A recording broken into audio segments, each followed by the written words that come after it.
लखनऊ स्थित कांग्रेस प्रदेश मुख्यालय में पूर्व उप प्रधानमंत्री बाबू जगजीवन राम की जयंती की पूर्व संध्या पर कार्यक्रम आयोजित किया गया। मुख्य अतिथि के रूप में लोकसभा की पूर्वाध्यक्ष मीरा कुमार मौजूद थीं। इस अवसर पर दलित पूर्व सांसद और विधायकों को भी सम्मानित किया गया। प्रोफेसर रतन लाल ने भी अपने विचार साझा किए। मीरा कुमार ने कहा कि बाबू का संदेश आज भी उतना ही प्रासंगिक है। उन्होंने बताया कि छुआछूत और जातिवाद समाज की बीमारियां हैं और इसके लक्षण में फंसने के बजाय इसके कारणों को समाप्त करना जरूरी है। उन्होंने कहा, जाति व्यवस्था अमरबेला की तरह है जिसने समाज को सूखा कर दिया है, इसलिए सामाजिक न्याय की आवश्यकता है। उन्होंने अमीरी, गरीबी, खाई और स्वतंत्रता के बाद सामाजिक असामान्यता की ओर भी ध्यान दिया। बाबूजी ने हमेशा अन्याय के खिलाफ लड़ाई लड़ी। मीरा कुमार ने बताया कि उनके साथ भी अछूत व्यवहार हुआ, लेकिन इससे डरने की बजाय उन्होंने लड़ाई जारी रखी। मीरा कुमार ने यूपी के कांग्रेस की बड़ी उम्मीद जताई और कहा, जनजीवन आंदोलन तदाद महत्वपूर्ण है। बाबूजी के विचार और उनका संघर्ष हमें याद दिलाता है कि देश की मुक्ति और समाज में समानता की दिशा में प्रयास करना हर नागरिक का कर्तव्य है। अध्यक्ष जी हैं, आज जानना चाहेंगे बाबू जगजीवन राम की जयंती पर क्या देखिए, आज इस महान शख्सियत को कांग्रेस पार्टी याद कर रही है, जो जिनकी कल जयंती आज पूर्व संध्या पे उनकी बेटी जो पूर्व लोकसभा अध्यक्ष रही हैं श्रीमती मीरा कुमार जी आई हुई है और तमाम हस्तियाँ आई हुई हैं। आज बात ये हो रही है जो भारत में, आज़ाद भारत में जो दलितों को न्याय मिला, दलितों को सम्मान मिला, दलितों को अधिकार मिला, दलितों को आरक्षण मिला, वो सारी व्यवस्था कांग्रेस पार्टी की सरकार है। कांग्रेस पार्टी की सरकार में जो सबसे ज़्यादा बड़ा रोल है वो बाबू जगजीवन राम जी का है। जो उनका कहना था कि देश तब आज़ाद होगा जब देश का जो सबसे कमजोर, गरीब, पिछड़े को अधिकार मिलेगा। वो उनकी सोच थी, बड़ी सोच के नेता थे। कहीं न कहीं तमाम ऐसी स्थिति को उनका पूरा किया गया। ये पहले दलित उप प्रधानमंत्री देश के हमारे हैं। इनका जो कार्यकाल था कैबिनेट में, सबसे बड़ा कार्यकाल भारत में आज तक। तो एक ऐसे दलित नेता को कांग्रेस ने हमेशा ताकत दी। कांग्रेस ने उनको सिर्फ दलित नेता नहीं, कांग्रेस ने उनको सरकार चलाने में और सरकार के बड़े महत्वपूर्ण निर्णय लेने में उनको आगे रखा। तो कांग्रेस पार्टी ये सोच है कि सबसे पहले के देश के गरीब, कमजोर, पिछड़े किसी धर्म समाज हमारी नीति ऐसी होनी चाहिए उनको उसका लाभ मिले, सरकार के नीतियों का लाभ। लेकिन अफसोस इस बार की जो सरकार है उनकी ये कारपोरेट की सरकार है। तमाम नीतियाँ ऐसी हैं जो बड़े बड़े व्यवसायियों को, पूंजीपतियों को फायदा दे रही हैं। जो देश के गरीब और कमज़ोर हैं, दलित पिछड़े हैं, वो कहीं न कहीं और कमज़ोर होते जा रहे हैं। आज 45 साल हो रहे हैं कांग्रेस को उत्तर प्रदेश में ना आने के कारण यही लड़ाई चल रही है।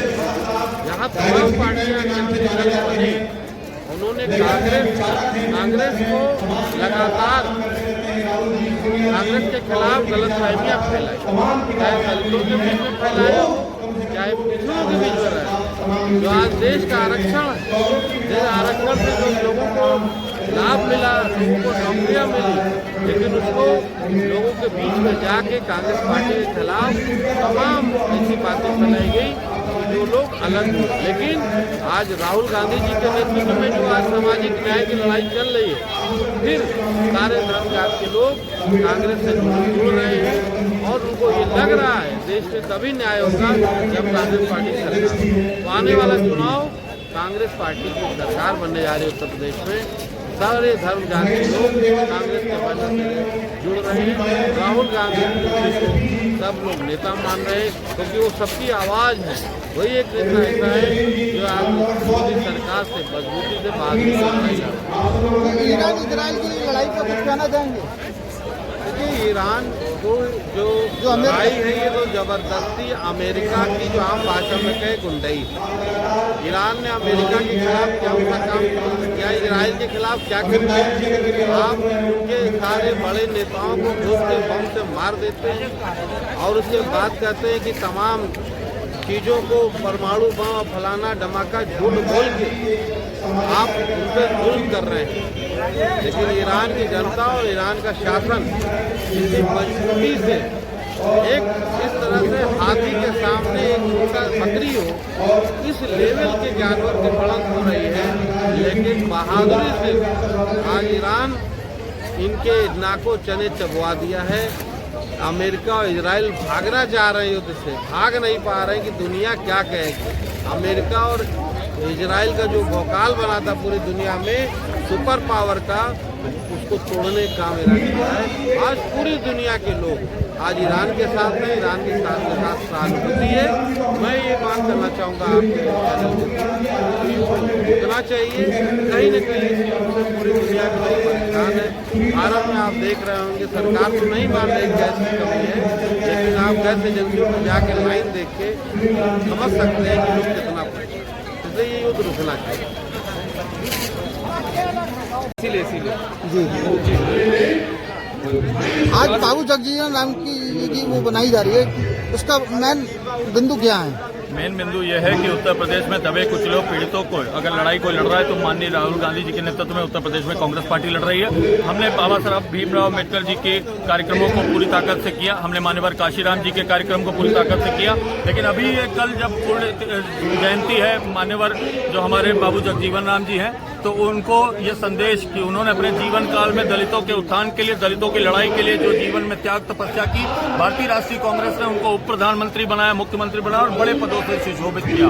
बाबू जगजीवन राम जी की पुत्री स्वयं इस कार्यक्रम में सहभागिता कर रही है। हमारे लिए गर्व की बात है कि उत्तर प्रदेश के दलितों को एक संदेश देना चाहिए कि उत्तर प्रदेश में जो भी ऐसे लोग हैं जो दलितों के नाटक करते हैं, दलितों के साथी होने का, हितैषी होने का नाटक करते हैं, भारतीय राष्ट्रीय कांग्रेस कुछ कहती नहीं है, करके दिखाती है। बाबू जगजीवन राम जी को सम्मान दिया था, उनकी बेटी मीरा कुमार जी को सम्मान दिया है और आने वाले समय में भी हर दबे कुचले पीड़ित जनता को, शोषितों को कांग्रेस पार्टी हाथ के पंजे वाली पार्टी सम्मान देने का काम करेगी। 2027 में क्या देख रहे हैं? 2027 में जनता देख रही है ये कि जितनी जल्दी चुनाव हो और इस बाबा जी की सरकार को, जिन्होंने गौ रक्षा के नाम पर, गौ की रक्षा के नाम पर सरकार बनाई थी, गाय की पूजा करने के नाम पर, गौ के नाम पर लोगों की भावनाएं भड़काकर सरकार बनाई थी।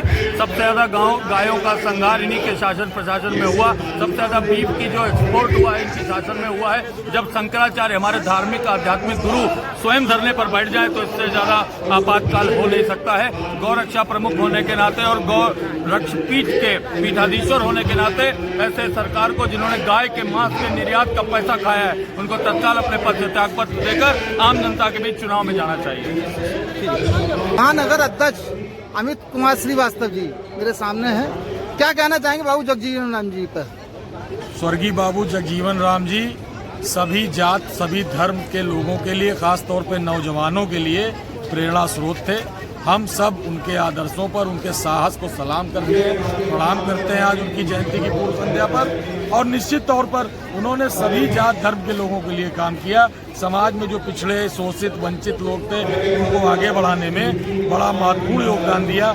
ऐसे महान शख्सियत के आज जयंती के पुण्यतिथि जयंती के पूर्व संध्या पर आज हम लोगों ने ये कार्यक्रम, बृहद कार्यक्रम, जिसमें उनकी पुत्री पूर्व लोकसभा अध्यक्ष श्रीमती मीरा कुमार जी आज यहाँ पर उपस्थित हैं। और मैं समझता हूँ एक एक कार्यकर्ता संकल्पबद्ध है कि ऐसे महान शख्सियत, ऐसे महान नेता, ऐसे महान जननायक के विचारों और आदर्शों पर चलकर कांग्रेस पार्टी का एक एक कार्यकर्ता आगे चलेगा और आम जनमानस को भी पीछे लेकर के चलेगा।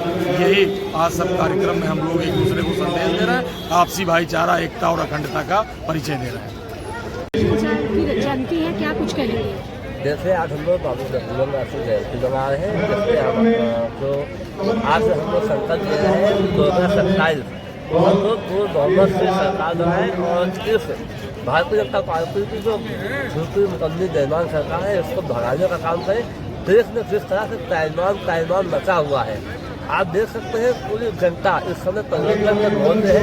आज का कार्यक्रम का उद्देश्य यही है कि हम लोग मिलकर राहुल जी के हाथों को मजबूत करें, राहुल जी के दुकानों को घर घर पहुँचाएँ। मीरा कुमारी भी आज हमारी दिल आई है, वो जिस तरह से उन्होंने आज अपना समय दिया और बाबू जी के जन्म उत्सव के हम लोग प्रस्तुत हुए हैं। कांग्रेस पूरी तरह से मन बना चुका है। उत्तर प्रदेश में जिस तरह से परिवर्तन होना तय है वो कोई रोक नहीं सकता। भारतीय जनता पार्टी को यहाँ से अब जाना ही होगा। आज जो हम लोग का मेन उद्देश्य है राहुल जी के विचारों को घर घर पहुँचाना है, क्योंकि एक ऐसा बब्बर से जो आज भी इतनी कठिनाइयों के बाद भी लड़ता हुआ नजर आ रहा है। सिर्फ अकेले उन्होंने पूरा मोर्चा संभाल रखा है और हम लोग पूर्ण बहुमत से सरकार लगा रहे हैं। 27 का क्या वो है? 27 में जैसे हम लोग पूरा एक अपने जो कार्यकर्ता है उनको लेकर इस परिवर्तन की लहर को हम लोग आगे जाएंगे और परिवर्तन होना तय है। ये बिल्कुल निश्चित है। जो राहुल जी का जो आगाज है, आज जो उत्तर प्रदेश में माहौल बन चुका है, सपा और कांग्रेस दोनों ही इतने बढ़िया तरीके से भाजपा को मुद्दों जवाब दे रहे हैं कि आज सदन चलाने के लिए भाग रहे हैं, वो सो रहे हैं, समय नहीं दे रहे हैं, ना तो कोई वो बात का जवाब दे रहे हैं। जिस तरह से अभी आपने देखा हमारे राघव चड्ढा जी हैं, जिस तरह से वो तर्क कर रहे हैं तो उसका जवाब कोई देने को तैयार नहीं है। सदन छोड़ के भाग रहे हैं। जहाँ हम बात करें सिलेंडर की और बिजली की और आपकी महंगाई की, पेट्रोल डीजल की, जो युद्ध हो रहा है, ये युद्ध ने अमेरिका के साथ मिलकर मोदी जी ने जिस तरह से देश को बर्बाद करने का काम किया है। आज हमारे साथ बहन भी हैं, बहन से बात करेंगे। आज गैस के मुद्दा को लेकर क्या बात करेंगे आप? मैं देश के मुद्दे को लेकर के जो है बात करने से पहले मैं अपना परिचय दे देना ज़्यादा उचित समझूंगी। मैं अपनी पार्टी की तरफ से अनुराधा चौधरी शहर सचिव के पद से मैं आज गैस की लाइन में और रसोई के उसमें वो है, आज क्या वो दिख रहा है सरकार के? बस इतना देश के ही उसमें इतना दिखता है जिस तरीके से गैस और सिलेंडर के लिए हमारी महिलाएं इतना परेशान हो रही हैं कि जिसका जवाब नहीं। वो एक से एक महिलाएं हैं, गरीब महिलाएं हैं, इतना बोलती हैं कि बताइए मैं जो है मेहनत करके मजदूरी करके छोटे छोटे बच्चों का मैं पेट भरती हूँ, तो आखिर किस तरीके से 100-200 रुपये 250 रुपये मजदूरी कमा के 27 में परिवर्तन है पक्का? 27 में परिवर्तन दिखेगा और कम नहीं हुआ तो उसमें तो लड़ाई अभियान ये पक्का है कि होगा। परिवर्तन होगा।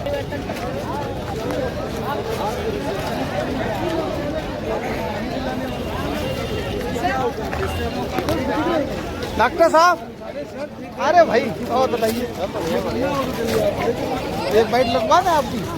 पूर्व प्रधानमंत्री और मीरा कुमारी जी उनकी सुपुत्री भी आई हुई हैं और आप देख रहा हूँ मैं भारत का संविधान भी लिए हुए हैं राहुल गांधी जी की तरह। इस पर क्या कहना चाहेंगे आप? देखिए, आज बाबू जगजीवन राम जी की जयंती पर हम सभी कांग्रेस जन, सभी पदाधिकारीगण, सभी कार्यकर्तागण यहाँ बड़े उत्साह के साथ उनका जो है जन्मदिन मना रहे हैं। और रही बात संविधान के पुस्तक की, जिस तरीके से हमारे नेता आदरणीय श्री राहुल गांधी जी संविधान और लोकतंत्र की बात करते हैं, जिस तरीके से वो शोषितों, वंचितों, दलितों, पिछड़ों, अति पिछड़ों की बात कर रहे हैं, जिस तरीके से हमें हक और अधिकार दिलाने की बात कर रहे हैं, उसी के पद चिन्हों पर चलते हुए उन्हीं के जो विचारधारा है, जो कांग्रेस पार्टी की नीतियां हैं, जो विचारधारा है, उसके तहत आज हमने ये पुस्तक अपने हाथों में पकड़ा है। क्योंकि हम भी इस बात पर पूरा विश्वास करते हैं कि जिसकी जितनी संख्या बारी उतनी उसकी। आज की तारीख में संविधान है क्या चीज? आज के समय में संविधान क्या है, लोकतंत्र क्या है, आपसे बेहतर मुझे लगता है कि ये कोई नहीं जानता। आप जो पकड़े हैं संविधान, आप महिलाएं हैं, महिला में आप रसोई की लाइन में भी लगे हुए हैं या घर भी चलाते हैं या नौकरी भी करते हैं, उसके बारे में बताइए कुछ भी। आप मीडिया के लोग हैं, मुझे लगता है इससे बेहतर आपसे बेहतर कोई नहीं जान रहा होगा इस चीज को। ये बात अलग है कि मीडिया इस चीज को दिखाना चाहे या न दिखाना चाहे, ये बात 5 किलो अनाज। बिल्कुल बिल्कुल, आप देख रहे होंगे कि जिस तरीके से इन दिनों मैं बात करती हूँ, शुरुआत कर रही हूँ कि अभी मौजूदा स्थिति में जिस तरीके के माहौल है, हमने एक ऐसे सरकार को चुना है, जिस सरकार ने केवल जनता को लाइनों में लगाने का काम किया, जिस सरकार ने केवल जनता को लाइन में ही लगाने की का रोजगार दिया उन्होंने। अगर आप बात कर लें कोविड के समय लॉकडाउन की, तो लोगों को लाइनों में लगना पड़ा, पलायन करना पड़ा। आप बात कर लें नोटबंदी की, तब लोगों को लंबी लंबी लाइनों में लगना पड़ा। हमारे किसान भाइयों की आय दोगुना की बात करने के बाद जिस तरीके से यूरिया और डीएपी के लिए लंबी लंबी लाइनों में हमारे किसान भाई लगे रहे और कई तो मूर्छित होकर गिर गए, कई लोगों ने तो आत्महत्या कर ली। और आज की स्थिति ऐसी है कि अन्य देश में युद्ध हो रहा है और उसका असर आज हमारे देश पर हो रहा है, जिसकी वजह से आप देख रहे हैं कि किस तरीके से गांव की जो जनता है, शहर की जो जनता है, तमाम लोग जो है गैस सिलेंडर के लिए लंबी लंबी लाइनों में लगे हुए हैं। और केवल ये सरकार केवल जो है बड़ी बड़ी बातें करती रही है, जुमलेबाजी करती रही है। जिस तरीके से SIR के नाम पर जिस तरीके से इन्होंने लोकतंत्र को, जिस तरीके से संविधान को खत्म करने का प्रयास किया और जिस तरीके से ये कर रही है वोट चोरी के माध्यम से, ये सब आप लोगों के सामने है। पूरा देश इस चीज को जान रहा है कि किस तरीके से संविधान और लोकतंत्र की हत्या की जा रही है।